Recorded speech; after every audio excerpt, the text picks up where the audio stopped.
Safwan, Iya, kamu tahu gak sih anjak piutang itu apa? kamu mau tahu arti anjak piutang?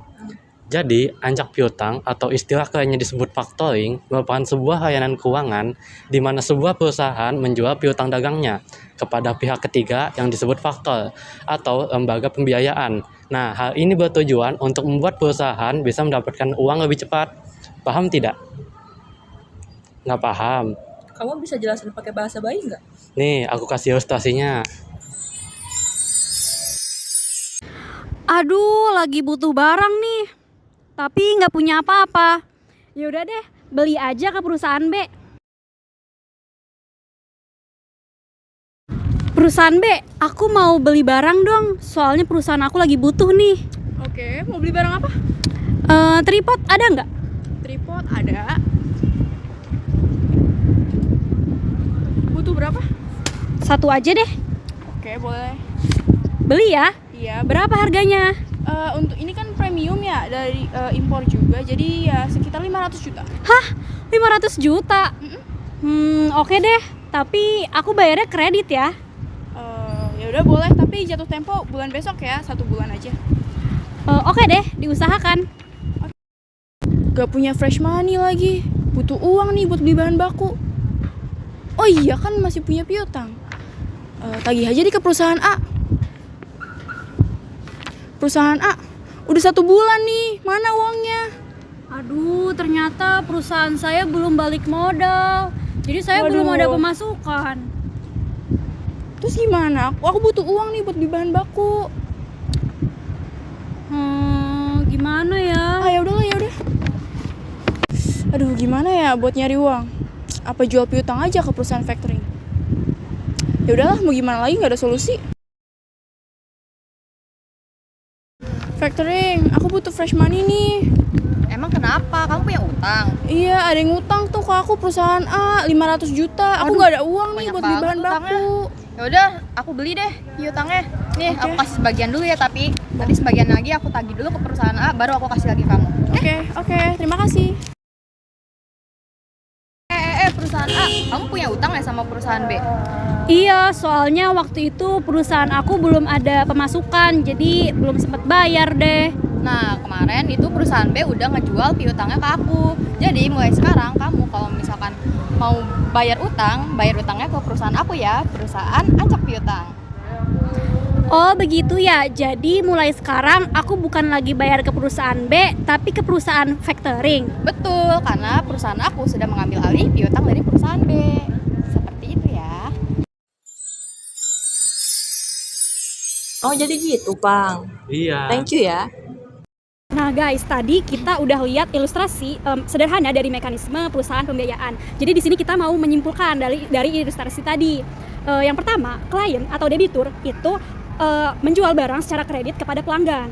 Kemudian klien itu memberikan dokumen tagihan atau invoice kepada perusahaan pembiayaan. Setelah perusahaan pembiayaan menerima invoice itu, perusahaan pembiayaan memberikan uang muka kepada si klien. Nah, selanjutnya bagaimana, Wina? Nah, kemudian perusahaan pembiayaan itu menagih piutang kepada pelanggan. Setelah itu, pelanggan membayar seluruh tagihan kepada perusahaan pembiayaan. Setelah pelanggan membayar, baru deh perusahaan pembiayaan memberikan sisa uang kepada klien. Jadi gitu ya. Jadi gitu teman-teman. Ini saya akan menjelaskan jenis-jenis pembiayaan anjak piutang, di mana ada 2 jenis pembiayaan anjak piutang.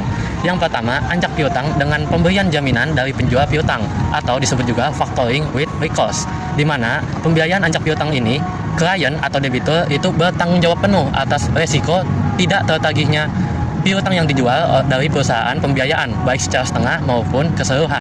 Jenis yang kedua itu anjak piutang tanpa pemberian jaminan dari penjual piutang atau factoring without recourse. Nah, anjak piutang ini berterbalikan dengan jenis yang pertama karena klien atau debitur tidak bertanggung jawab atas resiko tidak tertagihnya piutang yang dijual pada perusahaan pembiayaan, baik itu setengah ataupun secara keseluruhan. Nah, itu tadi pembahasan mengenai teori-teori dasar pembiayaan anjak piutang atau disebut juga factoring. Nah, selanjutnya kita akan masuk ke bahan utama kita, yaitu studi kasusnya. Check it out. Sebelum masuk studi kasus, saya akan lebih dulu menjelaskan latar belakang mengapa UMKM memilih layanan anjak piutang berbasis syariah dari investasi syariah ini. Nah, investasi ini menjelaskan kalau sebagian dana mereka itu digelontorkan untuk anjak piutang, umumnya diberikan kepada UMKM yang menjadi vendor di perusahaan BUMN dan BUMD. Nah, UMKM ini mengalami kesulitan dana akibat sistem pembiayaan termin yang diterapkan, yaitu sistem pembiayaan di mana UMKM harus menunggu 1 hingga 3 bulan lamanya sejak benda jasa yang diberikan kepada perusahaan BUMN. Nah, selama masa tunggu tersebut, UMKM jelas membutuhkan fresh money atau uang tunai agar kegiatan operasional mereka tetap berjalan. Nah, dalam situasi seperti ini, UMKM itu membutuhkan solusi likuiditas jangka pendek. Nah, makanya mereka bisa menjual piutang mereka kepada layanan investasi syariah agar mereka bisa mendapatkan fresh money dengan cepat. Tahu nggak sih, dalam berita kita, yaitu mayoritas pembiayaan syariah investasi disalurkan ke anjak piutang semua loh. Ada yang tahu nggak sih peran investasi syariah dalam pembiayaan anjak piutang bagi UMKM? Kalian emangnya nggak inget kata Pak Jasin waktu itu? Itu kan mekanismenya bahwa UMKM itu punya tagihan kepada pihak lain. Misalnya ya, UMKM menjual produknya kepada perusahaan Indo atau katakanlah ya, perusahaan Indo itu artinya bapak angkat lah ya. Nah, UMKM-nya menjadi anak angkat. Nah, ternyata pembayarannya itu adalah berjangka, artinya punya jangka waktu tertentu. Nah, sesuai dengan kesepakatan itu apabila itu factoring membiayai usaha kecil itu ya didanai, termasuk antara lain adalah yang akan dilakukan survei itu kepada perusahaan yang menjadi mitra UMKM itu juga disurvei kelayakan ekonominya, termasuk UMKM-nya sendiri, kelayakan usahanya. Terus kemudian juga dipetakan risiko, dari identifikasi risiko yang ada. Gitu. Sehingga perusahaan factoring itu tidak membiayai suatu perusahaan yang tidak dipetakan risikonya, itu tidak semua sudah lengkap data-datanya. Nantinya akan dibayarkan dengan baik. Nah, sehingga itu menjadi poin penilaian dari OJK bahwa perusahaan factoring ini bagus di dalam melayani UMKM. Tapi UMKM yang sehat dan mitra bisnisnya, misalnya bapak angkat atau yang katakanlah yang membeli produk dari UMKM itu juga perusahaan yang sehat dan yang ada di dalam negeri, khususnya adalah dalam negeri. Kalau luar negeri lalu factoring ekspor import tadi ya, nah ini pasti ada di dalam negeri, sehingga tidak terjerat non performing loan. Akhirnya non performing loan itu adalah factoring itu menjadi perusahaan keuangan yang macet ya, kecuali kalau ada suatu perjanjian yang disebut dengan regress. Regress itu adalah hak ya. Regress itu perusahaan factoring memiliki hak regress kepada perusahaan penjual jika tagihan tidak dibayar oleh debitur. Ya, debiturnya tidak bayar, misalnya ya importernya tidak bayar, ya maka nagihnya adalah kepada yang menjual bill of lading atau surat-surat yang disebut dengan faktur tadi. Ya, ada yang sebagian, ada yang sepenuhnya itu 100%. Bila ternyata ya itu kapalnya tenggelam tanpa asuransi, tidak mungkin ya, pasti ada asuransi. Katakanlah itu mengingkari lah, tidak bayar gitu. Ya, maka tagihan itu bisa ditagih kalau dari regressnya itu perjanjiannya bahwa apabila mengingkari dari membeli barang yang ada di dalam negeri maupun luar negeri itu, maka saya berhak tagih 100% dari total nilai penjualan. Gitu. Jadi regress seperti itu. Jadi untuk menjaga agar factoring itu selamat, tidak bangkrut. Nah, jadi misalnya ya, perusahaan A menjual faktur kepada perusahaan factoring senilai 100 juta. Jika debitur tidak membayar tagihan tersebut, maka perusahaan factoring dapat menuntut ganti rugi dari perusahaan A yang tadi sebesar 100 juta apabila itu adalah apa? Sepenuhnya ya, itu ya, membeli regress 100%. Atau kalau sebagian ya sesuai dengan kesepakatan 50% atau kurang dari itu, bisa saja. Jadi tujuan dari adanya regress itu mengurangi, jadi memungkinkan perusahaan factoring untuk mengurangi risiko kerugian jika debitur tidak membayar tagihan atau meningkatkan keamanan.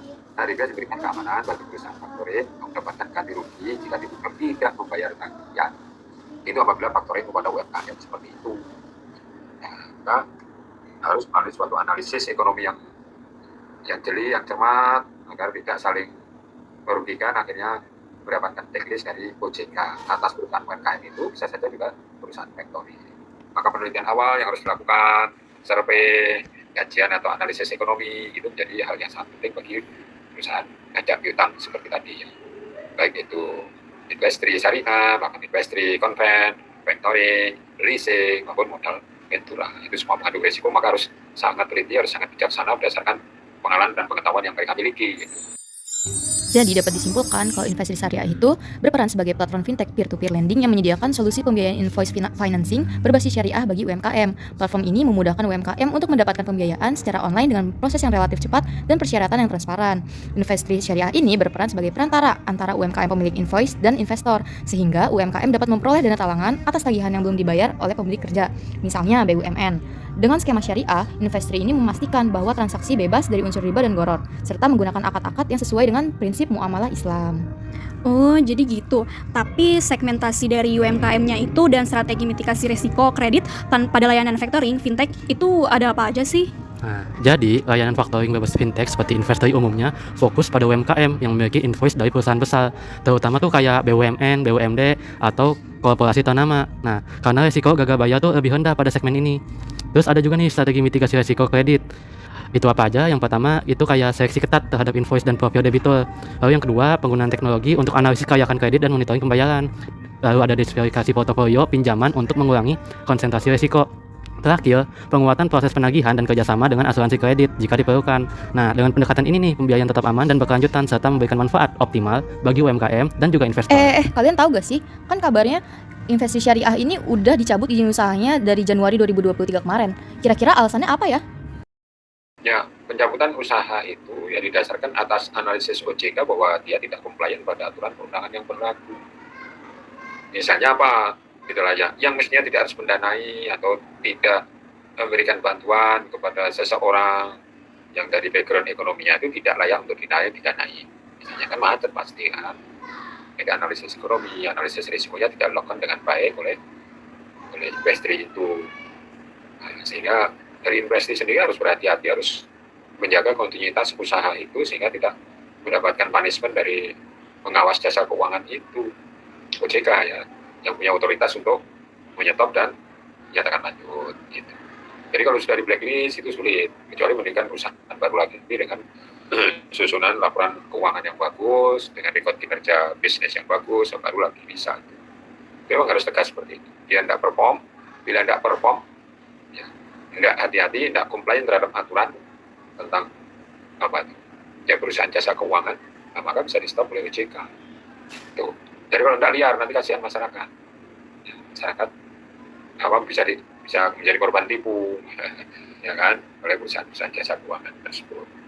Walaupun namanya investasi syariah belum tentu kalau perform ya, kinerja bagus, maka harus mendapatkan katakanlah opini ya yang baik, yang berdasarkan etika itu. Ada lagi. Jadi syaratnya itu harus melaksanakan kegiatan usaha patuh terhadap aturan-aturan yang ditetapkan oleh peraturan OJK. Ya, ada peraturan nomor 35 tahun 2023, misalnya ada aturan-aturan yang lain yang berkaitan dengan ya tipe dari skim pembiayaan tersebut. Factoring diatur yang lain, leasing diatur dengan peraturan OJK yang berbeda ya. Itu seperti itu. Jadi dapat disimpulkan kenapa PT Investri Syariah ini berhenti atau tutup pada tahun 2023 itu adalah karena pelanggaran regulasi. Investri Syariah gagal memenuhi ketentuan ekuitas minimum dan kewajiban pelaporan kepada OJK serta memiliki kinerja operasional yang memburuk. Alasan lainnya itu juga Investri itu hanya konsentrasi resiko pada anjak piutang dan mayoritas pembayaran investasi syariah mengandalkan anjak piutang. Dan ini tuh suatu model berisiko tinggi karena ketergantungan pada kinerja pihak ketiga, lalu juga ada biaya tambahan. Biaya tambahan ini ada biaya penagihan dan administrasi meningkatkan beban operasional. Lalu juga ada dampak reputasi, kredit macet merusak kepercayaan investor dan regulator. Lalu juga kegagalan strategi spin-off rencana pemisahan unit syariah tahun 2023 tidak diikuti dengan penyelesaian kewajiban yang tuntas sehingga OJK akhirnya mencabut izin usaha pada Januari 2023. Seharusnya PT Investri itu melakukan manajemen risiko dengan diversifikasi produk pembiayaan di luar anjak piutang. Lalu juga melakukan penerapan analisis kredit lebih ketat untuk debitur pihak ketiga. Lalu seharusnya Investri ini juga mematuhi regulasi yang ada, jadi memastikan kecukupan modal dan laporan keuangan sesuai POJK nomor 10/2022. Lalu juga melakukan audit internal berkala untuk mendeteksi pelanggaran dini. Lalu juga Investri seharusnya melakukan strategi kolaborasi, yaitu bermitra dengan perbankan syariah untuk distribusi resiko.